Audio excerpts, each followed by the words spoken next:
जादुई बिल्ली। एक हाथ फेरो, उम्र बदलो। बहुत समय पहले की बात है। हिमालय की तलहटी में बसे एक छोटे से गांव लाक्षापुर में एक बूढ़ा आदमी रहा करता था। नाम था धीरू काका। उम्र 82 साल, लेकिन दिल से अब भी जवान।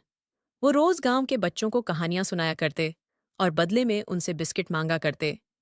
एक दिन गांव में अचानक एक काली चमचमाती आंखों वाली बिल्ली प्रकट हुई। उसकी चाल में ऐसा ठाठ था जैसे वो किसी राजा के महल से निकल कर आई हो। बच्चे तो डर के मारे दूर हट गए, लेकिन धीरू काका ने प्यार से उसकी पीठ सहलाई।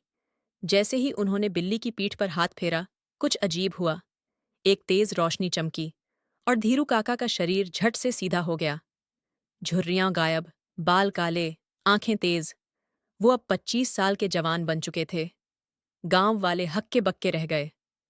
धीरू काका खुद को शीशे में देखकर चौंक गए। अरे, ये क्या जादू है? बिल्ली मुस्कुराई। हाँ, सच में।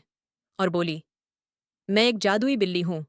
जिसने भी सच्चे दिल से मेरी सेवा की, उसे मैं उम्र का वरदान देती हूं।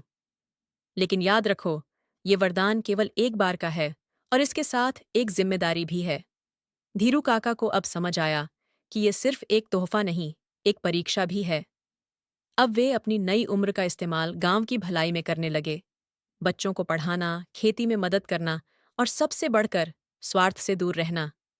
लेकिन फिर गांव के जमींदार सूरजमल को इसकी खबर लगी। उसने बिल्ली को ढूंढ निकाला और जबरदस्ती उसकी पीठ सहलाई। उसे भी वही जादू मिला। वो 60 से 20 साल का हो गया, लेकिन उसका मन लालच से भरा था। वो गांव पर राज करना चाहता था। और तभी बिल्ली ने अपना असली रूप दिखाया। उसकी आंखें लाल हो गईं, पूंछ में आग सी लहराने लगी। मैंने कहा था, ये वरदान है, खिलौना नहीं। सूरजमल फिर से बूढ़ा ही नहीं, और भी अधिक दुर्बल हो गया। इतना कि चल भी नहीं सकता था। उसके लालच ने उसे सजा दिलाई। धीरू काका ने सब देखा और सिर झुकाकर बिल्ली से कहा, तुमने हमें एक जिम्मेदारी दी थी, मैं उसका आदर करूंगा। बिल्ली मुस्कुराई और धीरे धीरे धुंध बनकर गायब हो गई। लेकिन उसकी आवाज हवा में गूंजती रही। जिन्हें समय की कद्र है, वही समय से आगे बढ़ते हैं।